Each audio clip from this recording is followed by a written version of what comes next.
Going down, YouTube world? This is your boy Mike here. It's the first time I'm actually uploading a video. Pardon my primitive tactics, we'll say. Uh, kind of new to this whole uploading thing. That'll get better with time. Uh, Eventually, hopefully, you guys will come to me for all of your little tips and tricks.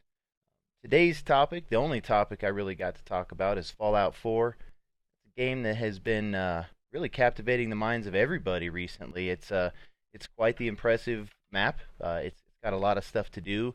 Even in-game content is just through the roof. You could spend, at least 300 or 400 hours on this game before you really do everything, and that's all before all the DLC content comes out. So this is a very in-depth game. There's a lot of different routes that you can take on this, and I find to really know the best route would be kind of the best way to tackle this new DLC content that's coming out, because as they've kind of alluded to but sort of hinted toward, depending on how you chose to finish the game is kind of dependent on what happens next with all of this DLC content. There is going to be a whole new portion of the map, a whole new state, really. They're going back to Maine. That's going to be very exciting. It's going to be, a lot more stuff to explore. So I find that it's easy to get everything out of the way first now, and just kind of have the platinum trophy like I have on PlayStation 4. I also have Xbox One copy, and I've gotten all of the trophies on that. I'm just amazed at how awesome this game is. I am completely unbiased on which one is better. It is completely up to you on which particular console or PC. I've played it on PC as well. I've not gotten all of the achievements on the PC side, but as far as consoles, I've certainly put my time in. I've got about 26, 27 days worth of playing here between the two consoles, and again, two fully loaded achievement stacks there to prove it. So, anybody that wants to look up my gamer tag, Lethal Legacy, just look it up on PS4 and or Xbox One. You'll see. But anyways, I want to jump right in here. There was a very interesting YouTube video that actually helped me accomplish what I'm going to explain to you guys. This one actually came about 3 months ago from the Triple S League. It's got over 1 million views. It's only about 11 minutes long. At this point, I mean, if you can understand what they're trying to tell you and you can decipher it, just watch that video. It'll lead you in the right direction like it did me. But I felt as though there were some things that were important that were kind of left out, and some things that I just kind of wanted to explain to you guys along the way, because it's not as clean cut or clear and concise as that video may kind of lead you to believe. Essentially, I'm just going to jump right into it. Okay, the first thing that you're going to want to do is you're going to want to grab all of the Brotherhood of Steel Recon team missions, the ones with the woman and the man that are both inside the Cambridge police station when you first meet Paladin Dan's.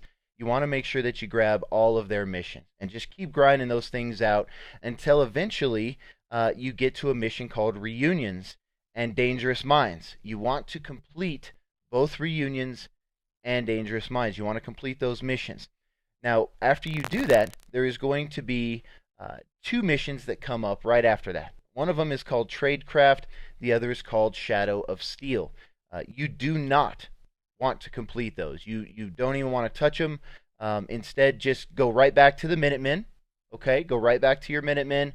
I mean, you should be close to being the general by now before you're making these kind of decisions. But even if you're not, this will certainly get you to that point. But go to the Minutemen. And that is how you're actually going to get into the Institute. You do not want to use any of the other methods. The Brotherhood of Steel method will actually lead to you becoming a sentinel for the Brotherhood of Steel, but this is not going to make everybody happy. In fact, it'll do quite the opposite. It's going to piss everyone off except the Brotherhood. So don't use anybody other than the Minutemen for this particular method. And you want to get all the way to the point where you go into form ranks and defend castle.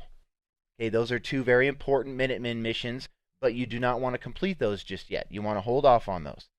You want to go back to the Institute, okay, after you've used the Minutemen to get in with Sturgis, and everybody else on your back.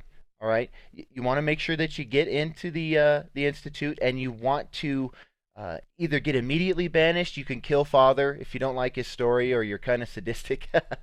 You can kill Father right away. That'll certainly get you banished.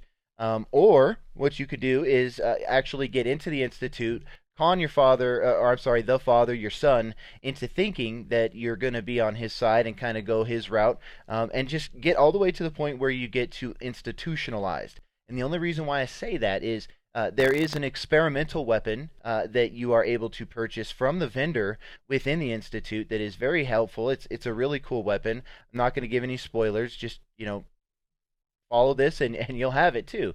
It is not too cheap though, so come packing a little bit of caps behind you when you get to this point. But do not get banished, I would say, until after you have that weapon, or at least you look at it, and if you don't really feel like it's going to match your playstyle, so what? Get banished afterwards. Either way, do something horrendous, do something stupid, or just flat out tell him, fuck off, I don't want to be a part of the Institute. That works too. Okay, after you get banished, then you have to go back to the Brotherhood of Steel quest line. Okay, and you want to make sure that you're doing all the Brotherhood of Steel quest line, get everything done until you hit Show No Mercy. Show No Mercy is a Brotherhood of Steel, a very important Brotherhood of Steel quest line mission that you want to hold off on at this point. So don't do Show No Mercy yet. All right. Instead, again, go grab all the Brotherhood of Steel side quests that you can pick up. Talk to Elder Maxim. Okay, and you have to take the wrong vertibird down. If you jump on the vertibird that it's asking you to get on after you talk to Elder Maxim, it is going to start Show No Mercy. You're going to start your attack on the fort, and it's going to progress you into the Brotherhood of Steel guideline or the storyline. So you don't want to do that. All right. What I did instead was I usually roll around with power armor all the time, and I just jumped off the side of the Pridwin and just landed with my power armor. Easy. Done. You don't have to worry about any vertibirds. You don't have to worry about getting it wrong. Just jump off the side with a set of power armor and you're straight. All right. After you do that, okay, you want to go back to the Minutemen. Okay, and those two missions, form ranks and defend castle, very important missions. You now want to do those. You want to go back, do those, enjoy them. They're long. Depending on what level of difficulty you set it to. I had mine set on survival after I hit about level 20. I felt that I had enough meat behind me that I could protect myself and do well. So it's all depending on what level you have it at, but Defend Castle and Form Ranks are both very cool missions. Awesome. You really get to learn a lot about the Minutemen. Do those. Get those knocked out. Get it out of the way. As soon as you do that, you're going to have the nuclear option. Now, this is the big shebang. I mean, they named it the nuclear option, rightfully so, because depending on how you go with this, you are going to be nuclear detonating something. And I'm not going to give any spoilers. Just kind of see how it all folds out. But do not do that mission just yet. Okay, you do not want to get past nuclear option. You want to get to it. Okay, and that's again after you complete form ranks and defend castle. Now, once you get to nuclear option, you want to go back to the railroad. And you're going to be with the railroad for a very long time. I'm telling you guys, this is a grind. I'm not over exaggerating. Okay, you have to do all of their quests from tradecraft that we kind of skipped in the earlier part of this, and you want to go all the way to Randolph Safe House 6, number 6. Okay. Now, what makes this tricky is Randolph Safe House, each has their own mission. So you'll have Randolph Safe House number 1, number 2, 3, 4, 5, 6, whatever. Okay. And they don't pop up one after another. They're not going to come up real fast. You are going to have to do some tedious, mundane tasks for the railroad before you actually get to that Randolph Safe House 6. So do all of the Dr. Kerrigan stuff. Get all of the glory missions out of the way. Whatever they have to offer, just stick with the railroad at this point. Okay, and once you're done, and you actually get past Randolph Safe House 6, again, that's a grind. That's probably the most grind in this whole process. Once you get past that, then you go back to the Minutemen, okay, and you finish nuclear option, and you finish the game. Okay, once you finish nuclear option with the Minutemen, at that point you are the general of the Minutemen. The Brotherhood will feel as though they could have done a better job, a more thorough job, but they have a lot of respect for you and your abilities at this point, and they're just going to generally leave the Minutemen alone. They're not enemies at all. They're not friends. Um, they're just kind of grateful for one another to be the forces that they are together and to coexist. That's kind of what happens at the end. The railroad, actually, I found this to be the weirdest part is after you blow up the institution or the institute, um, you would assume that all of the sense and everything that they were creating and everything that the railroad were trying to save would have been destroyed in a big ball of fire, but that is not the case. The railroad are extremely impressed with how you handle the situation, and they are extremely happy with the outcome of this situation. So you have the railroad, you have the Brotherhood of Steel, and you are the general of the Minutemen, which are now regarded as the tough men on the block. So that is without a doubt, without any question, the best, most great ending I could think of for this particular game, because you have 3 out of the 4 main factions getting along with one another, and they actually work together. You will find that even though as the general of the Minutemen and only a knight in rank with Brotherhood of Steel, the Brotherhood of Steel will always swoop in to protect you. They will help you out. They will go out of their way on those really nasty missions where, for example, you're going to go to let's just say one of the military compounds. There's a lot of sentry bots in there. There's a lot of ghouls. Sometimes even lots of super mutants, depending on which one you go to.